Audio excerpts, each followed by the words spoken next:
ஒரு பெரிய தவளை கூட்டத்தில் ஒரே சண்டை. இந்த கூட்டத்துக்கு நான் தான் தலைவர், நான் தான் தலைவர்னு ஆளாளுக்கு அடிச்சுக்கிட்டாங்க. அப்போ ஒரு வயதான தவளை சொல்லிச்சு, எதுக்கு எல்லாம் சண்டை போட்டுக்கிறீங்க? நான் ஒரு ஐடியா சொல்கிறேன், நான் ஒரு போட்டி வைக்கிறேன், இந்த போட்டியில் யார் வின் பண்ணுறீங்களோ அவங்க தான் இந்த கூட்டத்துக்கு தலைவர் அப்படின்னு சொல்லிச்சு. ஐடியா நல்லா இருக்கே அப்படின்னு சொல்லி எல்லா தவளைகளும் ஒத்துக்கிட்டாங்க. அது என்ன போட்டி அப்படின்னா, ஒரு மலை உச்சியில் எந்த தவளை ஃபஸ்ட்டு போய் அந்த உச்சியை தொட்டுட்டு வருதோ அவங்க தான் இந்த கூட்டத்துக்கு தலைவர் அப்படின்னு சொல்லிட்டு முடிவு சொல்லிட்டாங்க. இந்த போட்டிக்காக 3 தவளைகள் ஒத்துக்கிட்டாங்க. கண்டிப்பாக இந்த போட்டியில் நாங்கள் வின் பண்ணுவோம் அப்படின்னு சொல்லி 3 தவளைகள் வந்து ஒரு நம்பிக்கையோடு வந்து ஸ்டெப் எடுத்து வைக்கிறாங்க. போட்டி ஆரம்பிச்சிருச்சு. பயங்கரமாக 3 பேரும் ஒருத்தருக்கு ஒருத்தர் போட்டி போட்டு பயங்கர ஸ்பீடாக போயிட்டுருக்காங்க. போயிட்டே இருக்கும்போது கீழேருந்து மற்ற தவளைகள்லாம் வந்து ஒரே சத்தம் போடுறாங்க. ஏய், உங்களால் முடியாது, இறங்கிருங்க இறங்கிருங்க அப்படின்னு சொல்லும்போது அந்த 3 தவளைகளில் ஒரு தவளை நினச்சிச்சு, கீழே இருந்து நம்மளால் முடியாதுன்னு எல்லாம் சொல்கிறாங்க, நம்மளால் முடியாது, நம்ம இறங்கிடலாம் அப்படின்னு சொல்லிட்டு வேகமாக இறங்கி வந்துருச்சு. மற்ற 2 தவளைகளும் போயிட்டே இருந்தாங்க. மறுபடியும் கீழேருந்து எல்லா தவளைகளும் சத்தம் போட்டாங்க. ஏய், உங்களால் முடியாது, ரொம்ப உயரமாக போயிட்டீங்க, நீங்கள் விழுந்தீங்கன்னா உங்களுக்கு ஆபத்து, இறங்குங்க அப்படின்னு சொல்லும்போது இன்னொரு தவளை நினச்சிச்சு, ஐயோ நமக்கு பதவி கிடைக்கலனாலும் பரவாயில்ல, அட்லீஸ்ட் நம்ம உயிரையாவது நம்ம காப்பாற்றிக்கலாம் அப்படின்னு சொல்லிட்டு அதுவும் என்ன பண்ணிடுச்சு, கீழே இறங்கி வந்துருச்சு.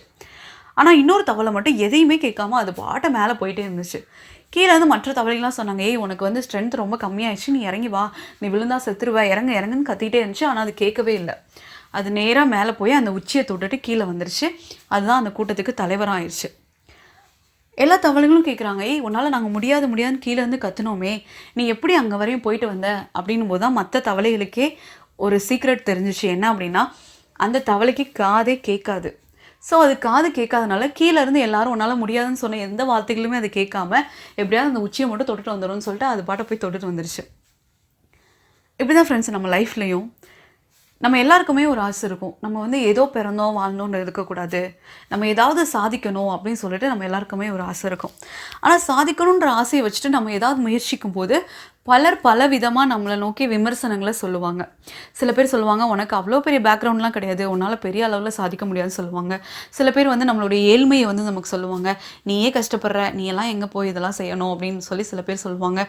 சில பேர் வந்து நம்மளுடைய டேலண்ட்டை சொல்லுவாங்க, உனக்குலாம் என்ன திறமை இருக்குது, நீ எல்லாம் என்ன படிச்சிருக்கியா, உனக்கு அழகு இருக்கா, ஆஸ்தி இருக்கா, அந்தஸ்து இருக்கா, இப்படி மாதிரி பலர் வந்து பல விதங்களில் வந்து நம்மளை வந்து விமர்சனங்களை வந்து நம்ம மேலே செலுத்துவாங்க.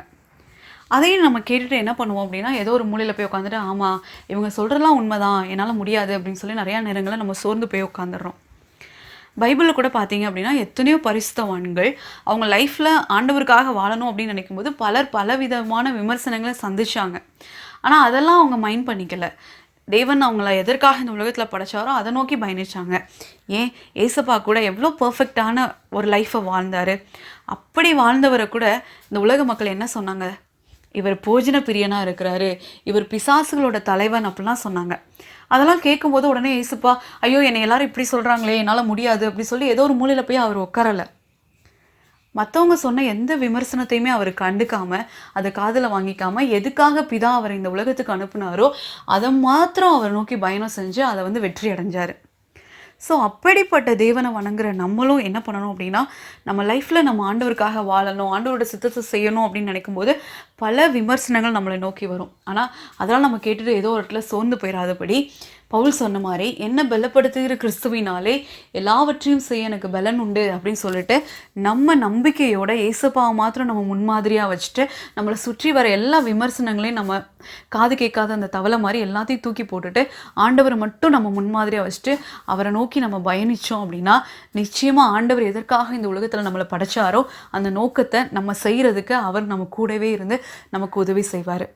ஸோ ஒருவேளை இன்றைக்கி என்னை எல்லாரும் அப்படி சொல்கிறாங்க, நீ அப்படிப்பட்டவ இப்படிப்பட்டவன்னு பல வகையில் என்னை எல்லாரும் நெகட்டிவாக சொல்கிறாங்க, என்னை என்கரேஜ் பண்ணுறதோட டிஸ்கரேஜ் பண்ணுறவங்க தான் அதிகமாக இருக்காங்க அப்படின்னு நீங்கள் ஒருவேளை நினச்சி சோர்ந்து போயிருந்தீங்கன்னா இன்றைக்கி ஆண்டவர் சொல்கிறாரு, இல்லை உன்னால் முடியும், நான் உன் கூட இருக்கேன் அப்படின்னு சொல்லி ஆண்டவர் சொல்கிறாரு. ஸோ நம்மளும் விசுவாசத்தோட நம்ம ஏசப்பா எப்படி அவருக்கு எதிராக வந்த எல்லா விமர்சனங்களையும் தூக்கி போட்டுட்டு அவர் எப்படி அவரோட லைஃப்பை வெற்றியாக முடித்தாரோ அதே போல் நம்மளும் நம்மளை சுற்றி வர எல்லா விமர்சனங்களையும் தூக்கி போட்டுட்டு ஆண்டவரை மட்டும் நம்ம முன்னாடி வச்சுட்டு அவரை நோக்கி நம்ம வாழ்க்கையை நம்ம பயணிப்போம். நிச்சயமாக ஆண்டவர் அவர் நம்மளை எதுக்காக அந்த உலகத்தில் படைச்சாரோ அந்த நோக்கத்தை கண்டிப்பாக நம்மளை வச்சு நிறைவேற்றுவார். ஆமீன். God bless you all.